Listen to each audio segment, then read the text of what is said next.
Hey, Crypto Growth fam, how's it going? This is your host Shazib signing in. We're back with another XPR network video, guys, and in this video, we're going to be discussing why XPR is a unique blockchain. It's going to be an interesting video, guys. Do watch till the end. And, folks, for those of you who are new to the channel, we primarily discuss utility coins. You guys can see which coins we usually discuss. We discuss these as well as other potential gems as well. So if you're interested, then do hit the notification bell and subscribe for regular videos. Now, guys, let us begin. First and foremost, with the price of XPR at the time of the recording, guys, one XPR is priced at around $0.001044, up 5.47% for the day. So yeah, daily low 0.000969. If you look at the monthly chart, guys, it is yeah it has been consolidating, although it went from 0.00083737 all the way up to 0.001162. So I think it is looking we're looking to break out through these resistance lines over here, 0.001116. So if you look at the yearly chart, guys, yeah, it is although it is down 37.23%, but in the last 2 months, guys, check this out. In October, it was priced at around $0.000578. It has gone up to 0.001033. Almost it has doubled. So if you've made moves over here, so kudos to you guys if you've made profits. But guys, we're looking at XPR network as a project for the long run. It has got tremendous potential. It has got connections. It has got partnerships. Metallica's ecosystem has promise. Check out the market cap, guys. Only $25 million at the moment. So yeah, even the fully diluted market cap $29 million, which is nothing for a project that aims to integrate with the ISO 20022 standards, aim to provide a transformation in payments. So, in my opinion, this is great. So, what makes XPR unique? To find that out, we're going to be looking at this interview by Milk Road of Marshall Hayner, who's the founder and CEO of Metallicus. So, writer, analyst, shout out to Matt Perlstein. So this is a great piece which I read, guys. I wanted to share this with you guys. So who's Marshall? Marshall Hayner is basically the CEO, is a true crypto OG, and is the founder and CEO of Metallicus, the parent company of the XPR network we recently covered. I've made a video on Milk Road's covering of XPR network. You guys can check out that video as well. Marshall is full of wisdom and also holds several other roles in the space, such as being a board member of the Dogecoin Foundation, guys. So this is the interview. I really liked it. We're going to be skimming through this. You guys can read this out in details yourselves. But anyways, how do you view the industry differently now than when you first entered? Over the past decade, the crypto landscape has shifted widely from a nascent industry into a staple of every tech company and financial institution. There isn't a single top four bank that doesn't have patents in blockchain or products actively being developed. Now, guys, this is huge. This is a revolution of the highest order. Bitcoin and crypto has been around since only 2009. I mean, it hasn't even been only a decade or so, guys. In comparison, stock market has been there for decades and even century, guys. So, in my opinion, guys, this is truly big. Crypto is in its infancy stage, and now that the banks, that the global players are getting involved in it, the legacy system, the legacy foundations, guys, this is primed to be huge. What was your main inspiration for founding Metallicus? When I first discovered Bitcoin in late 2009, I was inspired by the potential for Bitcoin to become the decentralized currency of the internet. However, I noticed within the first few years of crypto that there was very little good consumer software. Everything was difficult to use and clunky at best.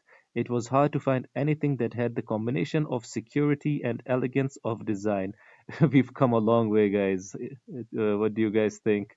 I was inspired by the work of Steve Jobs at Apple innovating with products. So basically, Marshall Hayner wants to innovate the industry as a whole, guys. From what I can. decipher from this.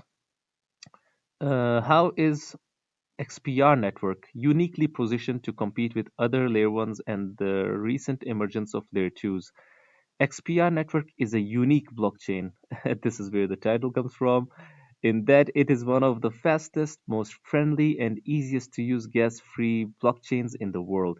Forked from the Antelope codebases, EOS XPR has optimized resource management, improving upon early implementations. Since resource costs are so minimal, new wallets can apply for resource grants through DAO proposals, effectively offering free accounts for new users. Guys, this is great. This, in my opinion, is great for the ecosystem as a whole. All accounts are human readable names of up to 10 characters and can easily be linked to DID, decentralized identity, for individuals and businesses. So, guys, they've got decentralized identity on chain. You guys, and as well as uh, it stands apart from the regular traditional addresses, which are long and extremely confusing. It's going to be having human readable names. Send a fraction of a penny of USDC and pay nothing. Now micropayments are made possible up to 4,500 transactions per second, guys. So Marshall, in an interview I read, said that why would the enterprises want to pay fees, gas fees, if they can do it for free? It doesn't make any sense. So that is great because Marshall and the XPR network are uniquely positioned to change a lot of things that are happening that have been traditionally happened in crypto. The evolution of XPR network expands beyond Antelope as the core team at Metallicus is working on a complete rewrite to work with Snowman Protocol, Metal, Avalanche blockchains, which will reduce the time to finality from 180 seconds to less than a half of a second. And they call this the A chain, guys. The A chain. And it will be possible to move assets between blockchains through Avalanche Warp messaging, bringing WASM alongside the EVM and IBC in one connected layer zero environment, guys. So look how the different products of Metallicus are connected with one and connecting with one another. Metal blockchain, being the layer zero, XPR network, Metal X on top of it, and Metal Pay with their connections with all these financial players, guys. So yeah, what are the biggest changes you've seen across the industry since you've gotten into crypto? I would say the concept of fiat being important through the use of stablecoins has become a very important centerpin to the entire cryptocurrency industry. Guys, stablecoins, I'm talking about the good stablecoins that are going to be there for the long haul, are there to stabilize the crypto industry and make have basically contributed to its longevity, its sustenance. The reason is because crypto being volatile, people didn't have anything to rely upon if the market fell. So basically, when this was revolutionary. So basically, when you pour your money into Bitcoin, it goes up. You have an option to convert that into USDC or another stable coin, guys, and stay safe for a while. And the money is going to be remaining in the market. The money won't go anywhere else, guys. The money remains in the industry. But if stable coins weren't there, the money would have gotten out from the industry to elsewhere, guys. So this has been extremely important for the industry as a whole. I believe the crypto companies of the future will need to understand compliance deeply to survive. I said this a while ago about how it could impact large cryptocurrency exchanges, and we are seeing the consequences of that right now. I've told you guys compliance and regulations are going to be coming. Different states are going to be having their own legal rules and regulations regarding crypto, and obviously that would be complied upon, and the good projects would be those that would be regulated, and the ones that would be even having the spirit of decentralization will act according to the rules and regulations and the laws of the state, guys, and the institutions. What are the benefits for developers utilizing XPR network over other networks? For any new developers exploring XPR for the first time, you'll find well-written developer documents and many open source tools readily available. So this makes it developer friendly. This makes it further unique, guys, as it is developer friendly. Furthermore, the community is extremely friendly and supportive. Smart contracts can be written in C++ or TypeScript, Additionally, the supporting wallet WebAuth, this is their wallet, guys. The Metallicus ecosystem wallet utilizes web authentication. Uh, you guys can nicely pay with the Metal Pay available for the US. Where do you think DeFi is right now in terms of its overall life cycle? I think the DeFi is undergoing a very interesting transition where it is beginning to embrace a decentralized identity, not only ensure compliance, but also to easily access the future of fiat ramps.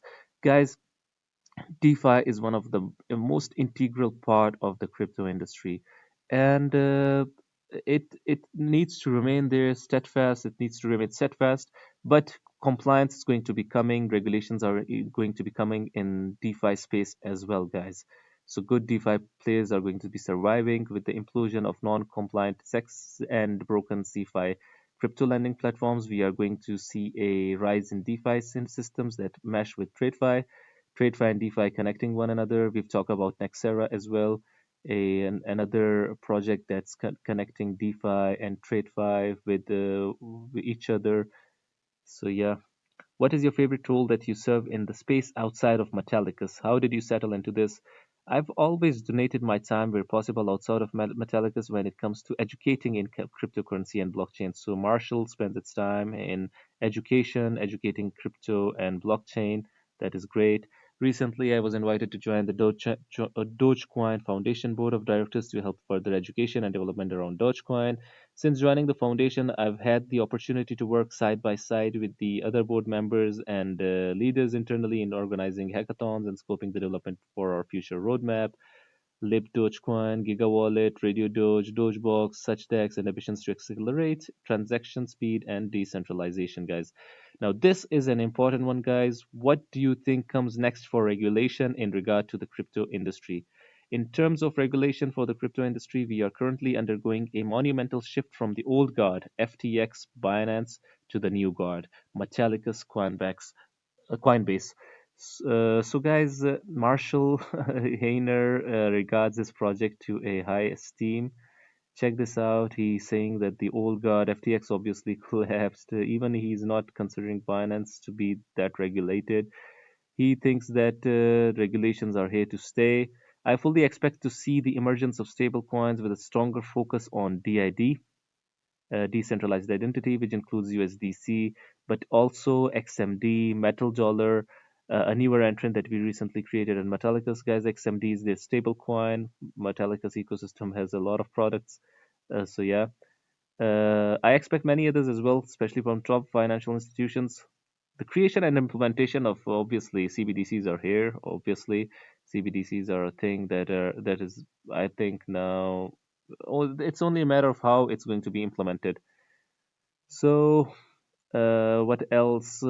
Permission blockchain and metal blockchain. Okay, with this big push for compliance will come top institutions like JP Morgan, Chase with their Onyx permissioned blockchain and metal blockchain, guys, a blockchain built for banks to launch their own compliant layer ones. Guys, you do not know how big metal blockchain can be. Metal blockchain is a layer zero where basically banks can launch their own compliant layer ones. I mean, this can be huge. This ecosystem can be huge if executed the way they're planning to execute the aspirations. Recently, the CEO of JPM, Jamie Dimon, made a comment that he left traditional crypto like Bitcoin serve no purpose and that he would shut it down. But my opinion of this statement is only that Jamie is focused on his blockchain technology and wants to push out competitors. I fully expect the US to pass stablecoin legislation soon as the federal level at the federal level, in addition to further guidance from our prudential regulators around cryptocurrency and blockchain, um, and how it can adhere to the Bank Secrecy Act. It's about to get interesting, guys. It certainly is about to get interesting, and I cannot wait to see where we are going and heading towards. And we're going to be covering all of this. Crypto is becoming extremely exciting, extremely fascinating. We're going to be seeing how everything pans out, everything rolls out, XPR network, these other projects, compliance, regulations. I mean, it fireworks are on the horizon, guys, and we are extremely early. So we're there to cover it, we're there to enjoy it, and we're there to be safe at at the same time. So this was the video, guys. If you liked it, make sure to like, share, comment, and subscribe. And if you're interested in any of these other videos, guys, make sure to hit the notification bell and do subscribe for regular videos. Until next time, stay blessed and stay tuned. Thank you very much, everyone.